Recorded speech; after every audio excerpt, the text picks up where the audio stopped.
গণ রায়ের বিরুদ্ধে যদি যেতে চান তাহলে যতই বাংকার করেন, যতই টানেল করেন, কোনো লাভ হবে না। যে নতুন প্রধানমন্ত্রী বাসভবন হচ্ছে, সেখানে বাংকার করা হচ্ছে, সেখানে টানেল করা হচ্ছে, আপনি কোথায় যেতে চান?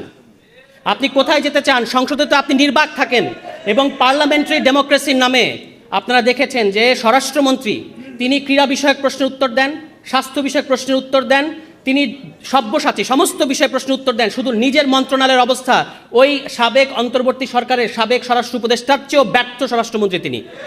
দুনিয়ার সমস্ত বিষয়ে তিনি উত্তর দিচ্ছেন, শুধু নিজের মন্ত্রণালয়ের খবর নাই। গত 2 মাসে তাদের নিজেদের অন্তর্কোন্দলে এই পর্যন্ত 30 জনের অধিক বিএনপি নেতাকর্মী হত্যার শিকার হয়েছে, কিন্তু তিনি বাংলাদেশকে সংবিধান পড়াচ্ছেন, যে সংবিধান আবার প্রতি পদে পদে প্রতি বাক্যে বাক্যে তিনি ভুল বলেন, বিভ্রান্তিকর তথ্য দেন। তিনি মনে করেন সংবিধানের ধারা উপধারা 115 অনুচ্ছেদ এটা আছে, 64 অনুচ্ছেদ এটা আছে, এইটা বুঝাই নাকি সংবিধান বোঝা।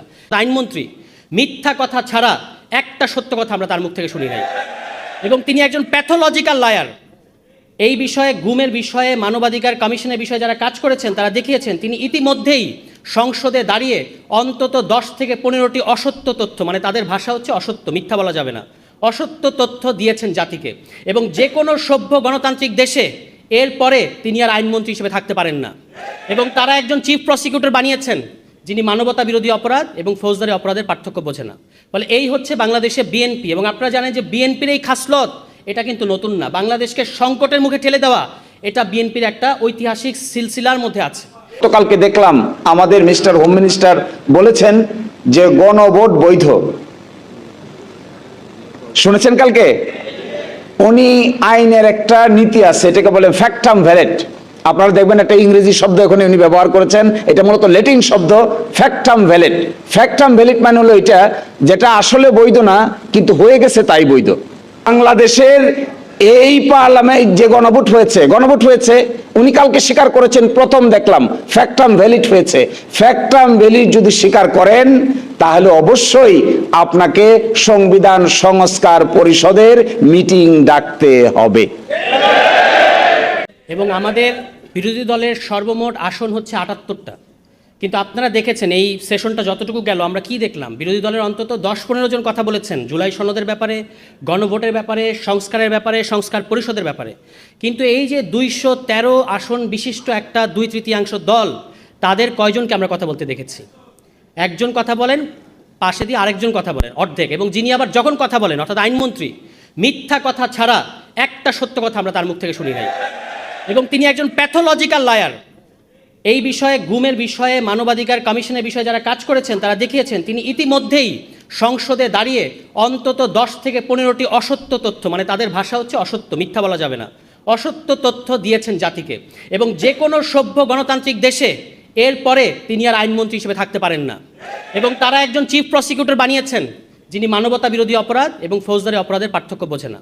ফলে এই হচ্ছে বাংলাদেশে বিএনপি। এবং আপনারা জানেন যে বিএনপির এই খাসলত এটা কিন্তু নতুন না। বাংলাদেশকে সংকটের মুখে ঠেলে দেওয়া এটা বিএনপির একটা ঐতিহাসিক সিলসিলার মধ্যে আছে।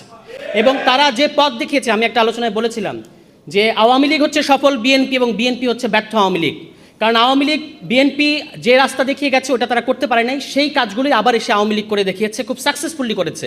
কিন্তু বিএনপি নিজের দেখানো রাস্তায় নিজে গিয়ে খাদের মধ্যে পড়েছে। আজকে আপনি পত্রিকার নিউজ দেখবেন যে এখন যে নতুন প্রধানমন্ত্রী বাসভবন হচ্ছে, সেখানে বাংকার করা হচ্ছে, সেখানে টানেল করা হচ্ছে, আপনি কোথায় যেতে চান?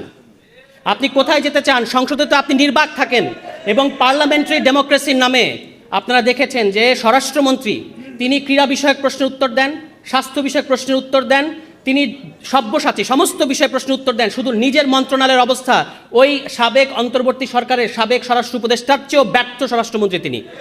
দুনিয়ার সমস্ত বিষয়ে তিনি উত্তর দিচ্ছেন, শুধু নিজের মন্ত্রণালয়ের খবর নাই। গত 2 মাসে তাদের নিজেদের অন্তর্কোন্দলে এই পর্যন্ত 30 জনের অধিক বিএনপি নেতাকর্মী হত্যার শিকার হয়েছে, কিন্তু তিনি বাংলাদেশকে সংবিধান পড়াচ্ছেন, যে সংবিধান আবার প্রতি পদে পদে প্রতি বাক্যে বাক্যে তিনি ভুল বলেন, বিভ্রান্তিকর তথ্য দেন। তিনি মনে করেন সংবিধানের ধারা উপধারা 115 অনুচ্ছেদ এটা আছে, 64 অনুচ্ছেদ এটা আছে, এইটা বুঝাই নাকি সংবিধান বোঝা।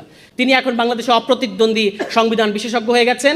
এবং তিনি মানে কত তার অডাসিটিটা আপনারা খেয়াল করবেন, সংসদে দাঁড়িয়ে পুরো জাতিকে তিনি অপমান করছেন। তিনি বলছেন তিনি মাস্টারি করছেন। যে কোনো সভ্য গণতান্ত্রিক দেশে এরপরে তাকে আর ওই জায়গায় কথা বলতে দিত না। আপনি আমাদের সংসদ নেতাকে দেখবেন তিনি নাকি জেস্চার পলিটিক্স করেন। আমি বলেছি তিনি একজন নির্বাক চলচ্চিত্র। সংসদে তিনি গাম্ভীর্যের সাথে বসে থাকেন, তিনি জুলাই সনদ নিয়ে কথা হয়েছে, বিরোধী দলীয় নেতা কথা বলেছেন, চিফ হুইপ কথা বলেছেন, বিরোধী দলের সমস্ত সংসদ সদস্যরা কথা বলেছেন, কিন্তু আমাদের নির্বাক চলচ্চিত্র একটা সেকেন্ড মুখ থেকে একটা শব্দ বের করেন নাই তার পক্ষে কথা বলেন স্বরাষ্ট্রমন্ত্রী। ফলে যেহেতু অন্যান্য নেতৃবৃন্দ কথা বলবেন, আমি আর কথা বাড়াবো না, শুধু একটা জিনিস আপনারা খেয়াল করবেন, মাছর ন্যায় বড় মাছ ছোট মাছকে গিলে খায়, আর বিএনপির এই সংসদীয় স্বৈরতন্ত্রে ছোট রায় বড় রায়কে গিলে খেতে চাচ্ছে। কিন্তু আমরা 11 দলীয় জোট এবং বাংলাদেশের জনগণ যতদিন আছে আপনাদেরকে আমরা গণ রায়ের বিরুদ্ধে যেতে দেব না। যদি যেতে চান তাহলে যতই বাংকার করেন, যতই টানেল করেন, কোনো লাভ হবে না। সবাই ভালো থাকবেন, আসসালামু আলাইকুম। বাংলাদেশের ইতিহাসে পার্লামেন্ট বয়কট নামে একটা কেস আছে, পার্লামেন্ট বয়কট কেস। যখন মাগুরাতে উপনির্বাচন হলো, খুবই বাজে উপনির্বাচন হলো, সকলে আন্দোলন করলো। আওয়ামী লীগ, জামাত ইসলামী, জাতীয় পার্টি পার্লামেন্ট থেকে বয়কট করলো। পার্লামেন্ট বয়কট করে পার্লামেন্টে গেল না, 90 দিন পার হয়ে গেল। বাংলাদেশের সুপ্রিম কোর্ট একটা রেফারেন্স চালু করলেন, রাষ্ট্রপতি জিজ্ঞাসা করলেন 90 দিনের বেশি ওনারা পার্লামেন্টের বাইরে আছেন, ওনাদের পার্লামেন্ট সদস্য আছে কি নাই। এটাকে বলে পার্লামেন্ট বয়কট কেস। বাংলাদেশের ইতিহাসে এইটাই প্রথম রেফারেন্স। ওই রেফারেন্সে প্রথম উত্তর এসে সকলেই বয়কট করলো, ক্রাইসিস হলো, আন্দোলন হলো, কিন্তু একটা নির্বাচন হলো, কেউ পার্টিসিপেট করলো না। অবশেষে রেজাল্ট কি হলো? তত্ত্বাবধায়ক সরকার আপনারা গভীর রাতে পাশ করা ছাড়া আর কোনো রাস্তা খুঁজে পান নাই। দ্বিতীয় গণভোট 1985 সালে যে গণভোট অনুষ্ঠিত হয়, এরশাদ সাহেব করেন, এটাতেও তেমন কোনো পার্টিসিপেশন ছিল না, কেউ অংশগ্রহণ করে নাই, একতরফা গণভোট, কিন্তু অনেক ভোট কাস্ট দেখানো হয়। অবশেষে সেই ভোটে কি হয়? শেষ পর্যন্ত 90-এর গণঅভ্যুত্থান হয় এবং এরশাদ সাহেব বাধ্য হন চলে যেতে। আবার 1991 সালে বেগম খালেদা জিয়া এসে যে গণভোট করেন, ওই গণভোটের রায় মেনে নিয়ে তারা পার্লামেন্টারি গভর্নমেন্ট চালু করেন। কিন্তু সেখানেও 91 সালে এসে 96 সালে এই সিস্টেমটা ঠিক রাখতে পারেন নাই।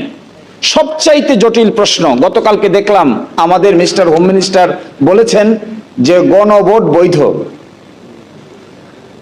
শুনেছেন কালকে? উনি আইনের একটা নীতি আছে, এটাকে বলে ফ্যাক্টাম ভ্যালেট। আপনারা দেখবেন একটা ইংরেজি শব্দ এখানে উনি ব্যবহার করেছেন, এটা মূলত ল্যাটিন শব্দ, ফ্যাক্টাম ভ্যালেট। ফ্যাক্টাম ভ্যালেট মানে হলো এটা যেটা আসলে বৈধ না কিন্তু হয়ে গেছে তাই বৈধ। কেমন কি? যেমন আপনি অপ্রাপ্ত বয়স্ক একটা ছেলে একটা মেয়ে বিয়ে করে ফেলেছে, সন্তানের জন্ম হয়ে গেছে, আইনে বলা আছে 18 বছর আর 21 বছর, কিন্তু বিয়ে করে ফেলেছে 15 বছর আর 17 বছর। বিয়েও করে ফেলেছে, সকলে দাওয়াত খেয়ে ফেলছে, অনুষ্ঠানও হয়ে গেছে, সন্তানের জন্ম হয়ে গেছে। এই ক্ষেত্রে আমাদের আইনে একটা নীতি বলে, এটাকে বলে ফ্যাক্টাম ভ্যালিড। ফ্যাক্টাম ভ্যালিড হলো বিয়ে যেহেতু হয়ে গেছে, সকলেই যেহেতু মেনে নিয়েছে এবং যেহেতু সন্তানের জন্ম নিয়েছে, আইন অনুযায়ী 18 এবং 21 বছর না হলেও এই বিয়েটা বৈধ বিয়ে। তো বাংলাদেশের এই পার্লামেন্ট যে গণভোট হয়েছে, উনি কালকে স্বীকার করেছেন, প্রথম দেখলাম ফ্যাক্টাম ভ্যালিড হয়েছে। ফ্যাক্টাম ভ্যালিড যদি স্বীকার করেন তাহলে অবশ্যই আপনাকে সংবিধান সংস্কার পরিষদের মিটিং ডাকতে হবে। কারণ কি, কেন ডাকতে হবে? কারণ এখানে দেখেন, ফ্যাক্টাম ভ্যালিড স্বীকার করে তো বিপদেই পড়ছে। আমরা এটা নিয়ে এখন অনেক কথা বলবো। দেখেন, গণভোটে উপস্থাপিত প্রশ্নের উত্তর প্রদত্ত সংখ্যাগরিষ্ঠ ভোট হ্রাস সূচক হইলে কি হবে? তো স্বীকার করছেন তো গণভোট হয়েছে, বলেন এটা বৈধ তো। কালকে দেখবেন বারবার বলছেন বৈধ তো ফ্যাক্টাম ভ্যালিড, এই কারণে বৈধ তো ফ্যাক্টাম ভ্যালিড যদি বৈধ হয় তা পরবর্তী কাজ কি আপনাদের কাজ হলো গণভোটে উপস্থাপিত প্রশ্নের উত্তরে প্রদত্ত সংখ্যাগরিষ্ঠ ভোট হ্রাস সূচক হইলে কি করবেন? নির্বাচিত প্রতিনিধিদের সমন্বয়ে একটি সংবিধান সংস্কার পরিষদ গঠিত হইবে। তাহলে এখন গঠন করেন, এখন ডাকেন। বলছেন তো বৈধ, তখন ডাকেন না কেন? এখন ডাকতে হবে। যদি না ডাকেন তাহলে আপনি এটাকে নিজের বিরুদ্ধে নিজে অবস্থান নিতে হবে। আশ্চর্য কাণ্ড কারখানা। আরেকটা, আমার সময় শেষ, আর অল্প কথা বলি, আমি শেষ করে দিচ্ছি। দেখেন, খুবই আশ্চর্যজনক ব্যাপার। ইন্দিরা গান্ধী একসময় প্রাইম মিনিস্টার ছিলেন 1971 সালে। থাকা অবস্থায় রাজনারায়ণ নামে এক লোক ছিল, তার সঙ্গে ইলেকশনে দাঁড়ায়। ইলেকশনে দাঁড়ানোর পরে ইন্দিরা গান্ধী জিতে যায় 11,173 ভোটে ইন্দিরা গান্ধী জিতে যান। তখন তিনি প্রাইম মিনিস্টার। রাজনারায়ণ গিয়া হাইকোর্টে মামলা করে যে ভুয়া ইলেকশন করে ইন্দিরা গান্ধী আমার হারাই দিছে। হাইকোর্ট বলে কথা ঠিক, ইলেকশন ভুয়া, ইন্দিরা গান্ধী ভোট জালিয়াতি করে রাজনারায়ণকে হারিয়ে দিয়েছে। এর বিরুদ্ধে ইন্দিরা গান্ধী প্রাইম মিনিস্টার তখন সুপ্রিম কোর্টে আপিল করে। সুপ্রিম কোর্টে আপিল করলে পরে সুপ্রিম কোর্ট আপিল পেন্ডিং থাকা অবস্থায় ইন্দিরা গান্ধী সংবিধান পরিবর্তন করে ফেলে। যেহেতু প্রাইম মিনিস্টার, ভারতের ইতিহাসে সবচাইতে চাতুরীপূর্ণ কাজ এটা, তার বিরুদ্ধে মামলা, হাইকোর্টে মামলা হেরে গেছে। এই সময় সংবিধান সংশোধন করে বলতেছে নির্বাচন নিয়ে কোনো আইন কিংবা কোনো আদালত কোন ধরনের কোনো আদেশ দিতে পারবে না। সুপ্রিম কোর্ট বলছে এই যে সংশোধনী আপনি করলেন, সংশোধনী করে এই কথা বললেন যে কোনো আদালতে প্রশ্ন উত্থাপন করা যাবে না, এই সংশোধনীকে ভারতের সুপ্রিম কোর্ট অসাংবিধানিক ঘোষণা করে দিলেন। ইন্দিরা গান্ধী কিন্তু তখন সিটিং প্রাইম মিনিস্টার। একটা বিরাট ক্রাইসিস দেখা দিল।